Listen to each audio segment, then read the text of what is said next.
বিরাট খবর, নৈহাটির বড়মার মন্দিরে লাইনের দিন শেষ। নৈহাটির বড়মার কালী মন্দিরে পুজো দিতে গিয়ে নাজেহাল। এবার আর দিতে হবে না দীর্ঘ লাইন। নৈহাটির বাসিন্দারা পাবেন বিশেষ এই সুবিধা। কি করতে হবে জানুন প্রতিবেদনের মাধ্যমে। অমাবস্যা হোক বা শনি মঙ্গলবার, নৈহাটির বড়মার মন্দিরে হাজার হাজার ভক্তদের ঢল নামে। ভক্তদের ঘন্টার পর ঘন্টা লাইনে দাঁড়িয়ে তারপর মাকে দর্শন করতে হয়। ভিড়ে দাঁড়িয়ে থেকে বড়মাকে দর্শন করার সুযোগ থেকে বাদ পড়ে না নৈহাটির বাসিন্দারাও।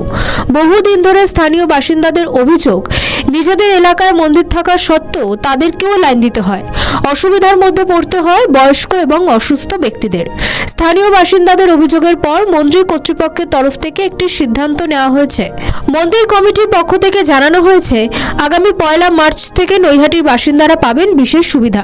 শুধুমাত্র নৈহাটির বাসিন্দাদের জন্য রাখা হবে একটি বিশেষ গেট। ওই গেটে আধার কার্ড, ভোটার কার্ড বা যে কোনো বৈধ ঠিকানাযুক্ত পরিচয়পত্র গ্রহণযোগ্য হবে। তারপর পিনকোড নৈহাটি এলাকার হলেই মিলবে সরাসরি প্রবেশের অনুমতি।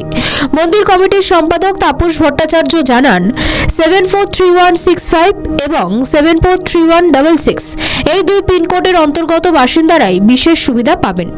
নৈহাটির বাসিন্দারা বাড়ির অতিথি বা অন্য কাউকে সঙ্গে নিয়ে বিশেষ গেট দিয়ে প্রবেশ করতে পারবেন না বলেও স্পষ্ট জানিয়ে দেওয়া হয়েছে।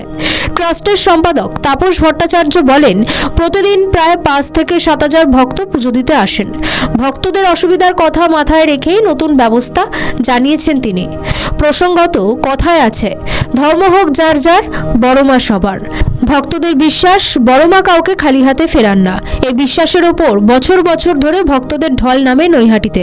ফলে ভিড় ঠেলে দীর্ঘ লাইনে অপেক্ষা না করেই এখন সহজেই বড়মা দর্শন করতে পারবেন নৈহাটির মানুষজন। আমাদের ভিডিও ভালো লাগলে লাইক ও শেয়ার করুন। কমেন্ট সেকশনে আপনাদের মতামত জানান।